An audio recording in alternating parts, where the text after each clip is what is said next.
Guys, welcome back to the channel Rituraj and wires. और आज है day 5 of our 5 day series of AI and ML, जो कि मैं एग्जाम पॉइंट ऑफ व्यू से बना रहा हूँ। और हाँ, तो ये आज लास्ट डे है और हम लोग आज सारे टॉपिक को सम अप करने वाले हैं।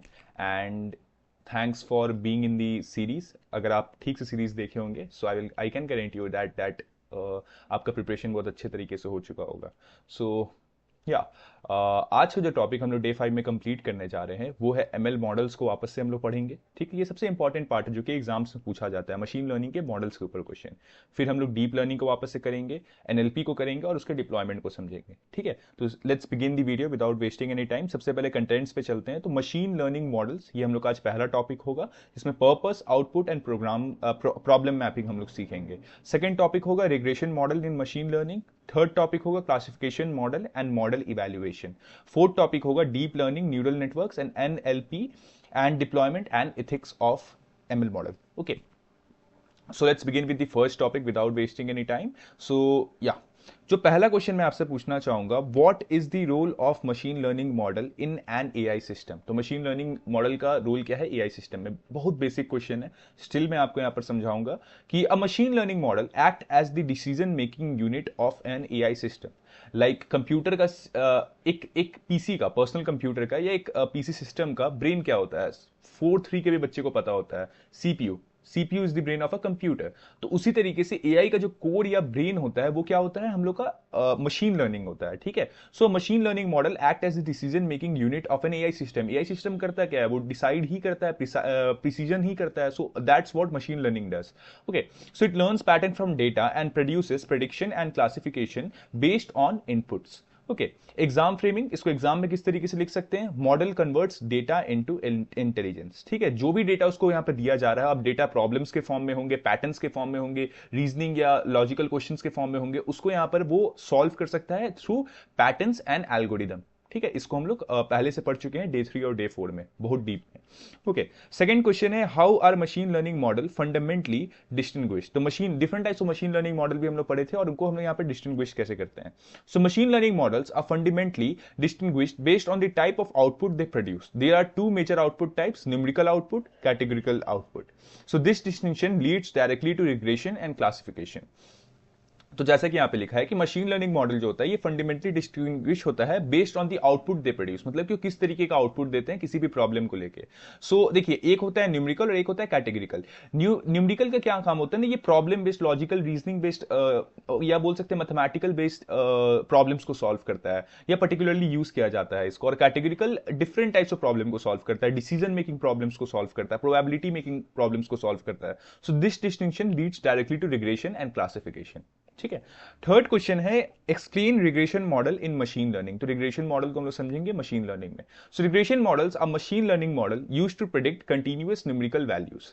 की कैरेक्टरिस्टिक्स क्या होता है इसका? Output is a number used when quantity matters. Error is measured as difference between actual and predicted value. Example house price, temperature, salary prediction. Like हमने डेटा प्रोवाइड किया, समझ लीजिए कि हमने एक रॉ डेटा प्रोवाइड किया एआई को, like in a prompt that this house is in a particular place. मैं यहाँ पर सेम एग्जांपल ले रहा हूँ। This house is in a particular place, it has a good parking lot, it has a neighbourhood, a very good neighbourhood, and it has open area for children to play, and what would be the price of the house according to the location described.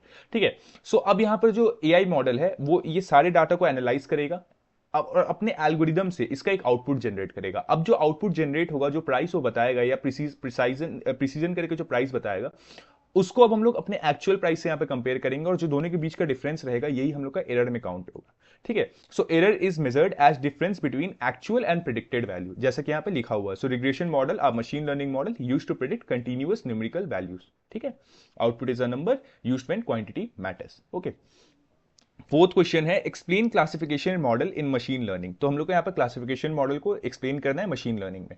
So classification models are machine learning model used to assign input data to predefined categories और classes.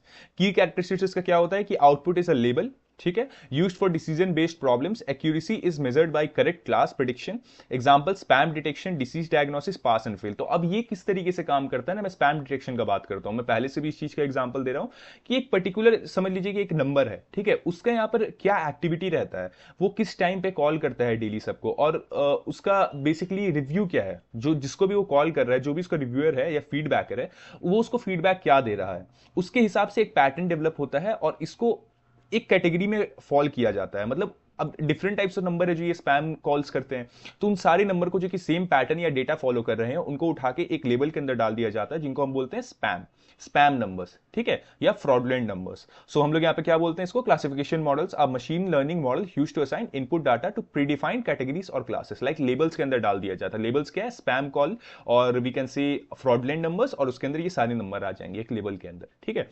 So used for decision based problems, accuracy is measured by class prediction and examples are spam detection, disease diagnosis, pass और fail, ठीक है। हाँ, चलिए अब बढ़ते हैं fifth question की तरफ। How do regression and classification differs conceptually. तो रिग्रेशन और क्लासिफिकेशन एक दूसरे से कैसे डिफेयर करते हैं। सबसे पहले इनकी हम लोग यहाँ पर डिफरेंस की बात कर लेते हैं। तो एस्पेक्ट, रिग्रेशन, क्लासिफिकेशन, ओके। तो एस्पेक्ट यहाँ पे आउटपुट की बात करेंगे, तो रिग्रेशन का ये है कि वो कंटिन्यूअस वैल्यू देता है, क्लासिफिकेशन क्लास या लेवल के अंदर वैल्यू देता है, ठीक है। दोनों हम लोग अभी समझे हैं। एस्पेक्ट यहां पर नेचर क्या होता है रिग्रेशन या क्लासिफिकेशन का, तो रिग्रेशन का नेचर होता है क्वांटिटेटिव और क्लासिफिकेशन का होता है क्वालिटेटिव। यहां पर ये क्वांटिटेटिव पे काम करता है, न्यूमेरिकल वैल्यूज पे काम करता है, वहीं पे क्लासिफिकेशन क्वालिटेटिव पे काम करता है, कितना अच्छा प्रिसीजन यहां पे हो रहा है, ठीक है। होप्स आपको समझ आया होगा अभी। यूज केस क्या होता है, रिग्रेशन का प्रिडिक्शन के लिए, क्लासिफिकेशन का डिसीजन के लिए। एग्जाम्पल क्या है यहाँ पे रिग्रेशन के, प्राइस, जैसे कि मैंने एग्जाम्पल लिया हाउस वाला, और क्लासिफिकेशन के लिए यस या नो, ये नंबर स्पैम है कि नहीं, ओके, उसके रिव्यू पर वो जनरेट कर सकता है, ठीक है। सिक्स्थ क्वेश्चन है, where do unsupervised model fit in this picture. ठीक है, अब अनसुपरवाइज्ड मॉडल को यहां पर हम लोग कैसे यूज कर सकते हैं, या वो कहां पे फॉल कर रहा है यहां पे। So unsupervised model do not produce direct prediction, instead they discover structure और pattern within data such as grouping और similarity. Key role, data understanding, pre processing, pattern discovery. तो ये देखिए, ये दोनों में फॉल करता है, रिग्रेशन में भी क्लासिफिकेशन में। हाउ डज दिस फॉल, तो देखिए दोनों को कहीं ना कहीं डेटा और पैटर्न्स या एल्गोरिदम का यूज पड़ता है। जो भी डाटा यहां पर प्रोवाइड किया जा रहा है उसको एक डेटा टाइप के अंदर ऑर्गेनाइज करना या उसके पैटर्न को समझना, ये किसका काम है, ये अनसुपरवाइज्ड मॉडल्स का काम है, जिसको अनसुपरवाइज्ड वे में डाटा मिलता है या अनस्ट्रक्चर्ड डाटा मिलता है, ठीक है। So that's why we use unsupervised model to help us in between this those different types of classes, ठीक है, in ML models. So instead they discover structure और pattern within data such as grouping और similarity, जैसे मैंने बताया data type के अंदर organise करना।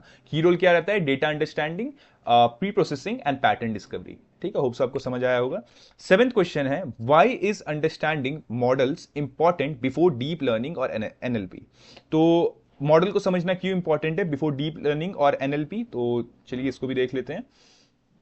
So because deep learning models are advanced forms of ML model, ठीक है, and NLP system internally use classification, regression and clustering, exam test, conceptual hierarchy, not tool usage.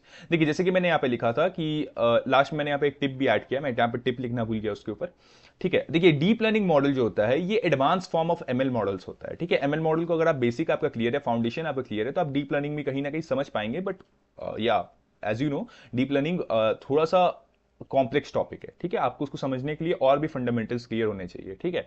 So NLP system is internally use classification, regression and clustering. Classification, regression और clustering तीनों मैंने आपको समझा दिया था, और ये तीनों सिस्टम हमारा यूज होता है एनएलपी सिस्टम्स के अंदर, ठीक है। अब यहां पर इसको आप कॉन्सेप्चुअल हिरार्की के अंदर दिखा सकते हैं, और हाँ ये टूल्स नहीं आपको यहां पर दिखाना है, ये क्या है, इसके सिस्टम है, सिस्टम मॉडल्स है जो कि यूज होते हैं, ये टूल्स नहीं है, ठीक है। ये एक्चुअली में उसका फंडामेंटल से बोल सकते हैं कोर है जो कि इसको वर्क कराता है, ठीक है। ये इसके डेटा फ्लो के अंदर हम लोग ऐड कर सकते हैं। हाँ, तो yeah that was all for the first topic. अब हम लोग सेकंड टॉपिक की तरफ बढ़ने जा रहे हैं। तो हमारा सेकंड टॉपिक है regression model in machine learning. तो regression model in machine learning को हम लोग करने जा रहे हैं। तो इसका फर्स्ट क्वेश्चन जो है, what is regression model in machine learning. तो रिग्रेशन मॉडल क्या होता है मशीन लर्निंग में। तो a regression model is a machine learning model used to predict continuous numerical values by learning the relationship between input variables and output variables. How do we write this in exam? Continuous numerical prediction relationship. अभी हम लोग difference जब कर रहे थे यहाँ पर regression और क्लासिफिकेशन मॉडल का, तो वहां पे हम लोग ये चारों चीज को देखे थे कि ये कंटिन्यूअस वैल्यूज देता है, न्यूमेरिकल वैल्यूज पे काम करता है, प्रिडिक्शन पे काम करता है, ओवर द ऑल ये क्वांटिटीज पे काम करता है, मोड ऑफ द क्वांटिटीज पे ये काम करता है। So regression model is a machine learning model used to predict continuous numerical values by learning the relationship between input variable and output value. Same house वाला एग्जांपल यहाँ पे fit बैठ रहा है। सेकंड क्वेश्चन है what type of problem are solved using regression model.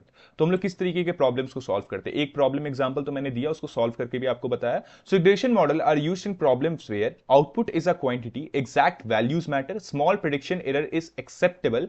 Example house price prediction, जैसे कि मैंने किया, salary estimation and temperature forecasting. Like if you are offered and job of I say 25 LPA 25 LPA a year, सो आप AI से पूछते हैं कि मुझे ये टैक्स लगेगा कंपनी के तरफ से, मेरे ये पीएफ कटेगा, और that is the sub charges that I would get, and some of this is accommodation charges, and also we can से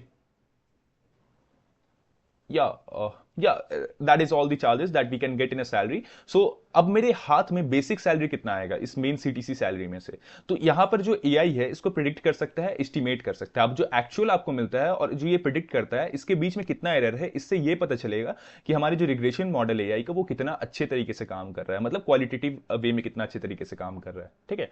थर्ड क्वेश्चन है how does a regression model work conceptually. तो रिग्रेशन मॉडल कैसे work करता है ये तो मैंने बता ही दिया आपको, फिर से मैं यहाँ पर थ्योरी पढ़ दे रहा हूं। अ regression model works by identifying patterns between input feature and output, fitting a mathematical relationship, minimizing the difference between predicted and actual values. Hopes आपको समझाना नहीं पड़ेगा, सेम चीज है। फोर्थ है what is meant by best fit in regression. तो best fit से हम लोग क्या मेंट करते हैं रिग्रेशन में? So best fit refers to the line और curve that minimizes prediction error between actual and predicted value. तो जो एक्चुअल वैल्यू और जो प्रेडिक्टेड वैल्यू के बीच का जो डिफरेंस है, जिसको मैं एरर बोल रहा हूं, तो उसके बीच में जितना कम हम लोग का यहाँ पर एरर रहेगा उतना अच्छा हम लोग का बेस्ट फिट हम लोग उसको बोलेंगे। Like best fit refers to the line और curve that minimizes the prediction error. ठीक है। हर डेटा, हर पैटर्न, हर एल्गोरिदम से ये एरर जितना कम होते जाएगा, ये उतना प्रिसाइज बनाएगा ना हमारे पूरे एआई सिस्टम को। So that is what we call a best fit. Okay. हाँ, अब जो फिफ्थ क्वेश्चन है what are the main types of regression model. तो अब हम लोग रिग्रेशन मॉडल्स के अंदर भी उसके सब टाइप पढ़ने वाले हैं। So the main types of regression model are linear regression, multiple linear regression and polynomial regression. ठीक है। तीनों देखिए यहां पर हम लोग के मैथमेटिकल टर्म्स है, लीनियर रिग्रेशन, मल्टीपल रिग्रेशन और polynomial regression. Why? Because regression model works on numerical values. Okay. Sixth question है एक्सप्लेन लीनियर रिग्रेशन। अब एक एक करके हम लोग सारे रिग्रेशन को पढ़ने वाले हैं। So linear regression is a regression model that establishes a linear relationship between one input variable and one output variable. Characteristic straight line relationship, simple and interpretable, used as baseline model. तो ये simple datas या raw datas को बोल सकते हैं कि या raw data उसको सिंपल एक लाइन पे शो करने के लिए, एक बार ग्राफ में शो करने के लिए यूज किया जाता है। And linear regression is a regression model that establish a linear relationship between one input variable and one output variable. जो भी इनपुट है, जो भी आउटपुट है, उसके बीच में एक रिलेशनशिप इन लोग एस्टैब्लिश करते हैं, एक लीनियर रिलेशनशिप शो करके। ठीक है। सो स्ट्रेट लाइन रिलेशनशिप इसके कैरेक्टरिस्टिक्स में आता है, simple and interpretable, straight line मैंने भी आपको बताया, और used as a baseline model. ठीक है। ये उतने कॉम्प्लेक्स टॉपिक्स के लिए नहीं होता है, कॉम्प्लेक्स टॉपिक्स के लिए भी हम लोग आएंगे, मल्टीपल और पॉलिनोमियल पे। ठीक है। 7 टॉपिक है explain multiple linear regression. So multiple linear regression extends linear regression by using multiple input variables to predict a single output used when output depends on several factors. So multiple linear regression extend करता है linear regression by using multiple input variable। मतलब हम लोग वहां पे क्या कर रहे थे, one input one variable, one input and one output variable, दोनों एक ही एक था। बट यहाँ पे multiple linear regression में क्या होता है, हम लोग different types of input and different types of output ले सकते हैं, या number of input and outputs ले सकते हैं। ठीक है। And used when output depends on several factors। like हम लोग जब हाउस प्रिडिक्ट कर रहे थे, हाउस के प्राइस को, तो वहां पे डिफरेंट टाइप्स ऑफ फैक्टर थे जिसके लिए हम लोग यहाँ पे एस्टिमेशन कर रहे थे हाउस के प्राइस को। Like how is the neighbourhood, how is the weather in the place, and where the house is located, in which state, या that's how we can predict a data or pricing of a house, AI detects it। okay। हाँ, अब जो 8 question है explain polynomial regression. ठीक है। तो ये जो हम लोग का लास्ट सब टाइप था रिग्रेशन मॉडल्स का, तो polynomial regression models non linear relationship by fitting a curve instead of a straight line. ये इन स्ट्रेट लाइन बना के रिलेशनशिप दिखाता है। Like we can say X और वाई एक्सिस। ठीक है। एक्स और वाई एक्सिस में हम लोग का एक तरफ है हाउस प्राइसिंग और एक तरफ है उसका या एक तरफ है उसका एस्टिमेटेशन और एक तरफ है उसका हाउस प्राइसिंग, उसके बीच में हम लोग का यहाँ पर एक स्ट्रेट लाइन बनता है जो कि रिलेशनशिप दिखाता है, वो कितने एंगल पे बन रहा है उसके हिसाब से लीनियर रिलेशनशिप है। वहीं पे पॉलिनोमियल रिग्रेशन में क्या होता है कि ये यहाँ पर बोल सकते हैं एक स्ट्रेट लाइन नहीं बनाता है, ठीक है, ये समझ लीजिए कि एक मूविंग चार्ट ग्राफ बनाता है, like fitting a curve instead of a straight line, curves का यूज करता है, ठीक है।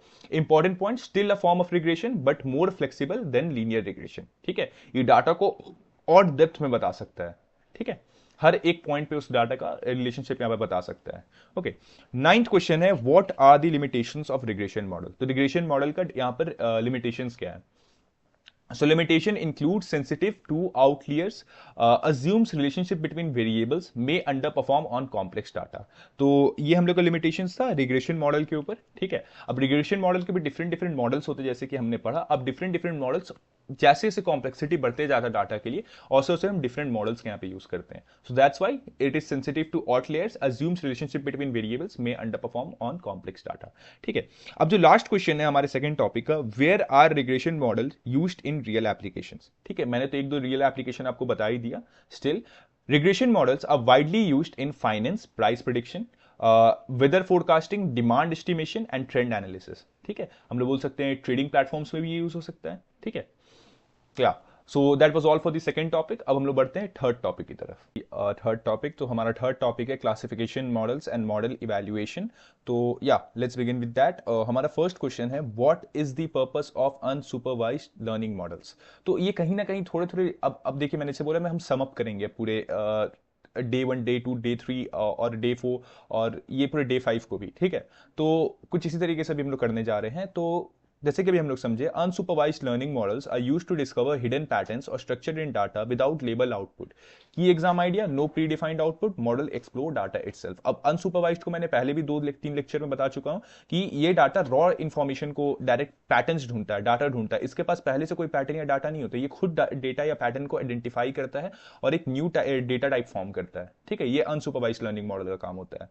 सेकंड क्वेश्चन है what types of problem are solved using unsupervised models. So unsupervised model are used for grouping similar data, discovering pattern, reducing data complexity, keyword grouping, pattern discovery, structure, जो कि आपको exams में याद रखना है। ये 3-4 point आप अगर लिख के आते हैं तो ऑब्वियसली आपको मार्क्स मिलेगा ही। ओके, सो ग्रुपिंग सिमिलर डाटा, ये इसका सबसे पहला काम होता है। सिमिलर डाटा को ग्रुप करना, पैटर्न रिकॉग्नाइज करना और रिड्यूसिंग डेटा कॉम्प्लेक्सिटी, डाटा को ऑर्गेनाइज करके, ठीक है, ये काम होता है अनसुपरवाइज्ड मॉडल का। थर्ड क्वेश्चन है what is clustering in unsupervised learning. Clustering भी कुछ कुछ अनसुपरवाइज्ड मॉडल का ही एक पार्ट है, ठीक है। क्लस्टरिंग को मैं पहले भी समझा चुका हूं कि क्लस्टरिंग क्या करता है, ये एक क्लस्टर बनाता है डिफरेंट डेटा का एक डेटा टाइप में। तो clustering is a technique in which data points are grouped into cluster such that points in the same cluster are more similar to each other than to those in other cluster. Like एक data type का एक data एक level के अंदर आ जाता है सारे datas, और वो दूसरे लेवल के डेटा से थोड़ा सा अलग होता है। सेम क्लस्टरिंग भी है, ओके, सिंपल वर्ड्स में। फोर्थ है what are the common clustering model. So common clustering model क्या क्या है, 3 तरीके के होते हैं, याद करके रखिएगा। K means clustering, hierarchical clustering and DB scan clustering, ठीक है। So this are different types of clustering models, K mean clustering, hierarchical clustering and DB scan clustering. हाँ, अब जो फिफ्थ क्वेश्चन है how are unsupervised model different from classification model. सो इसको भी हम लोग देख चुके हैं पहले। सो देखिए एस्पेक्ट्स में बात करते हैं तो इसका जो आउटपुट रहता है उस पर कोई लेबल नहीं रहता है अनसुपरवाइज्ड मॉडल का, और क्लासिफिकेशन मॉडल का प्री डिफाइंड लेबल्स रहता है, किसी बस पहले से डेटा टाइप है, पैटर्न है, एल्गोरिदम है, ये बस डेटा को उसमें कलेक्ट कर दे रहा है और ये खुद का डेटा फॉर्म करता है। ओके, डेटा अनलेबल्ड रहता है, क्लासिफिकेशन मॉडल का लेबल रहता है। गोल क्या रहता है, discover structure pattern, and classification model का assign classes based on the previous और the already existing patterns and algorithm. Okay, हाँ, सिक्स्थ क्वेश्चन है व्हाट इज मॉडल इवैल्यूएशन। तो मॉडल इवैल्यूएशन क्या होता है। Model evaluation is the process of measuring how efficiently a model performs its intended task. अब देखिए मैंने इसको आपको बहुत सारे एग्जांपल में भी समझाया, जैसे कि जब हम लोग न्यूमेरिकल वाले को समझ रहे थे तो हाउस प्राइसिंग में कितना हम लोग का एस्टिमेशन के बीच में, एक्चुअल प्राइस और एस्टिमेशन के बीच में कितना गैप है, उसको हम लोग एरर की तरह यहाँ पे ट्रीट करते हैं, और वो भी एक तरीके का मॉडल इवैल्यूएशन में काउंट होता है। So model evaluation is the process of measuring how effectively a model performs its intended task. Okay, seventh question है what is why is evaluation necessary in machine learning. तो basic obvious सा question है। Evaluation is necessary because model may overfit, training success doesn't guarantee real performance, wrong models lead to incorrect decisions. Okay, अब हर एक model को एक देखिए, सबसे अच्छा बात क्या है, एआई या मशीन लर्निंग में खुद को इवॉल्व करता है with new datas, it evolves itself with every experience of error and fault it has. Okay, हर एक एरर पे इसका कितना एस्टिमेशन था, ये उसको कहीं ना कहीं बेटर परफॉर्मेंस करने का कोशिश करता है, जिसके चलते उसका जो एरर का मिनिमाइजेशन होता है, एरर को मिनिमाइज करता है, ठीक है, जिससे क्या होता है, प्रिसीजन और एक्यूरेसी बढ़ता है। So evaluation is the same that we are talking about here. Evaluation is a necessary because model may overfit, training success doesn't guarantee real performance and wrong models lead to incorrect decisions. ये कुछ कुछ point है जो आप लिख सकते हैं evaluation of models के ऊपर। हाँ, सेवेंथ क्वेश्चन है, why is evaluation necessary in machine learning? So common evaluation metrics include, oh sorry, ये तो अभी हमने जस्ट किए थे। एथ क्वेश्चन है, what are common evaluation metrics for classification model? तो हाँ, जैसे कि मैं अभी बताया था, मैं प्रिसीजन और एक्यूरेसी के बारे में बता ही चुका हूं। ये एक है रिकॉल, कि ये डाटा पैटर्न्स को और एल्गोरिदम और पैटर्न्स को कितने अच्छे तरीके से डेटा के ऊपर अप्लाई कर पा रहा है, और कंफ्यूजन मेट्रिक्स मतलब कि डेटा को कितने अच्छे तरीके से ऑर्गेनाइज करके उस पर प्री प्रोसेसिंग कर पा रहा है या प्रोसेसिंग कर पा रहा है, ठीक है। So this are common evaluation metrics, ठीक है। नाइन्थ क्वेश्चन है, why is evaluation difficulty in unsupervised learning? So unsupervised learning में इवैल्यूएशन क्यों डिफिकल्ट है? अगर आप अनसुपरवाइज्ड लर्निंग को समझते हैं और इवैल्यूएशन को समझते हैं, तो आप दोनों के बीच में रिलेशनशिप पहले ही से बना चुके होंगे। कि क्यों डिफिकल्ट होता होगा? क्योंकि हम लोग अनसुपरवाइज्ड लर्निंग में रॉ डेटा यहाँ पर प्रोवाइड करते हैं। So evaluation is difficult in unsupervised learning because they are no true levels raw data, performance can not be directly measured, results are often subjective और एप्लीकेशन बेस्ड। कि वो किस तरीके के डेटा पैटर्न्स फॉर्म करता है, एल्गोरिदम फॉर्म करता है, उसके हिसाब से हम लोग यहाँ पर बोल सकते हैं कि रिजल्ट आता है, ठीक है। हाँ, तो yeah that was all for the third topic. मैंने यहाँ पर थोड़ा फास्ट फॉरवर्ड में करवाया क्योंकि मुझे वीडियो भी एंड करना है जल्दी से जल्दी, कि आपके यहाँ पर ज़्यादा से ज़्यादा टॉपिक्स कवर हो और आपका यहाँ पर डेप्थ भी क्लियर हो, ठीक है, आपका कॉन्सेप्ट भी क्लियर हो। तो चलिए बढ़ते हैं फोर्थ टॉपिक की तरफ। फोर्थ टॉपिक है deep learning, neural networks, NLP deployment and ethics. Okay, अब देखिए ये थोड़ा सा वास्ट होगा, तो थोड़ा ध्यान दीजिएगा, मैं हर एक चीज को अच्छे से समझाऊंगा। ओ सॉरी, हाँ, तो पहला क्वेश्चन है, what is a neural network? So what is a neural network? A neural network is a computational model inspired by the human brain consisting of interconnected nodes, neurons that processes information in layer। अब देखिए, हम लोग जब starting में बात कर रहे थे इस मशीन लर्निंग की डे वन में, तो मैं आपको बता रहा था कि human intelligence and machine intelligence और AI artificial intelligence is what mimics the human intelligence. जो एआई इंटेलिजेंस है, ये मिमिक करना चाहता है ह्यूमन इंटेलिजेंस को। कैसे मिमिक करेगा? We can say that by forming self consciousness, अपने आप को इवॉल्व करके। तो ये जो इवोल्यूशन हम लोग के अंदर है, ये क्यों आता है? ब्रेन्स के चलते आता है। ब्रेन में रिसेप्टर होता है, अब डिफरेंट बायोलॉजी स्टम है, मैं आपको बताने वाला नहीं हूं, बट स्टिल हमारे ब्रेन में न्यूरॉन होता है, न्यूरॉन के बारे में सब पढ़े हुए हैं, ठीक है। अब न्यूरॉन के अंदर डेंड्राइट, एक्सॉन से different different types of organs होते हैं। अब वो ऑर्गन्स जो होते हैं उसके अंदर से डेटा पास होता है थ्रू इलेक्ट्रिकल सिग्नल। अब बहुजन इस चीज को नहीं समझ पा रहे होंगे, तो आपको उतना समझना भी नहीं है, बस इतना ध्यान रखिए कि जो न्यूरॉन होते हैं उसमें हमारे मेमोरी सेव्स रहते हैं, ठीक है, न्यूरॉन में। ओके, नर्व सेल न्यूरॉन, ठीक है। So a neural network is a computational model inspired by the human brain. तो ये जो न्यूरल नेटवर्क होता है, ये कहीं ना कहीं हमारे ह्यूमन ब्रेन से ही इंस्पायर्ड है, और ये डिफरेंट टाइप्स ऑफ लेयर के अंदर पाया जाता है। जैसे हमारे ब्रेन के अंदर न्यूरल लेयर होते हैं, सो कंसिस्टिंग ऑफ इंटरकनेक्टेड नोड्स, हमारे न्यूरॉन्स जो होते हैं वो भी इंटरकनेक्टेड होते हैं, that processes information in layer. और ये जो न्यूरॉन होते हैं, इसमें से हमारा डेटा फ्लो होता है, जो भी हम देख रहे हैं, लाइक अभी आप मेरे को देख रहे हैं, तो वो जो डेटा है वो आपके दिमाग में फ्लो हो रहा है थ्रू न्यूरॉन्स, ठीक है। आप आंख से देख रहे हैं, आंख से होते हुए हमारे ब्रेन में जा रहा है, ठीक है। ब्रेन में जैसे ही वो पहुंचता है तो वो न्यूरॉन से फ्लो करता है, ठीक है, और न्यूरॉन उसको स्टोर भी कर सकता है। एग्जाम जब आप देते रहेंगे तो आपको ये चीज याद रहेगा कि आप क्या देखे थे वीडियोस में, ठीक है, मैं आपको क्या समझाया था, ठीक है। हर चीज जाके आपका स्टोर होता है न्यूरॉन्स के अंदर। सॉरी फॉर द साउंड, या तो ये होता है neural network. What is deep learning? Second question, deep learning क्या होता है? तो डीप लर्निंग एक्चुअली न्यूरॉन ही होता है, बट डिफरेंट लेयर्स में। तो deep, again sorry for the sound, deep learning is a subset of machine learning that uses multi layered neural network to learn complex pattern from large data sets, ठीक है। तो यहाँ पे huge volume of data से data को learn करने के लिए, पैटर्न रिकॉग्नाइज करने के लिए, अपने आप को इवॉल्व करने के लिए, जो डेटा का यहाँ पे लर्निंग होता है, जो डीप लर्निंग करता है एआई मशीन्स में, तो वो किससे करता है? मल्टी लेयर्ड न्यूरल नेटवर्क से करता है, ठीक है। अभी हमने न्यूरल नेटवर्क को समझ लिया, और ये मल्टी लेयर्ड न्यूरल नेटवर्क है, ओके। ये ह्यूज डाटा को स्टोर भी कर पाए और उसको एनालाइज भी कर पाए, ठीक है। थर्ड क्वेश्चन है difference between machine learning and deep learning. तो मशीन लर्निंग और डीप लर्निंग के बीच का डिफरेंस यहां पर बताने के लिए बोला गया है। So machine learning uses shallow models and deep learning uses deep neural networks.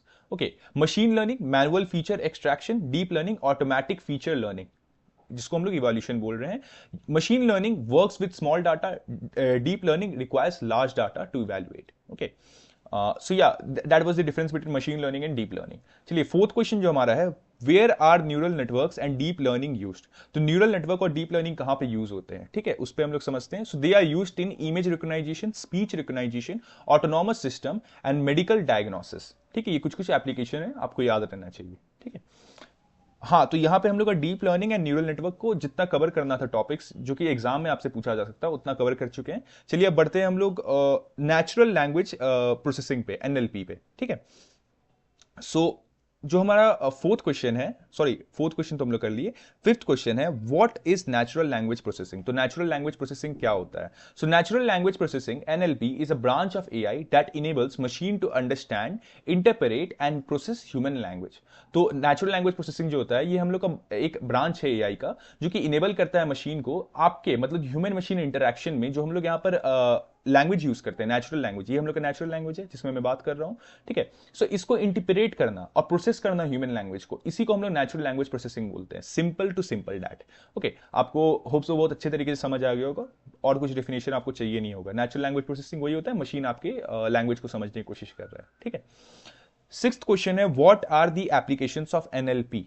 ठीक है, so application include chatbots, sentiment analysis, okay, language translation and text summarization. ठीक है, मैं एक पे प्रोजेक्ट में बना रहा था सेंटिमेंट एनालिसिस, तो उसमें नेचुरल लैंग्वेज प्रोसेसिंग का मैं यूज कर रहा था। So chat bot, sentiment analysis and language translation and text summarization are some example that we can include in natural language processing. Okay, हाँ, तो यहां पे हम लोग का नेचुरल लैंग्वेज प्रोसेसिंग एंड होता है। ठीक है, इतना ही हम लोग कवर करना है एग्जाम्स के लिए। जो हम लोग अभी थर्ड टॉपिक कवर करने वाले हैं, डिप्लॉयमेंट एंड डॉकर। तो deployment and Docker seventh question है हम लोग का, what is deployment in machine learning.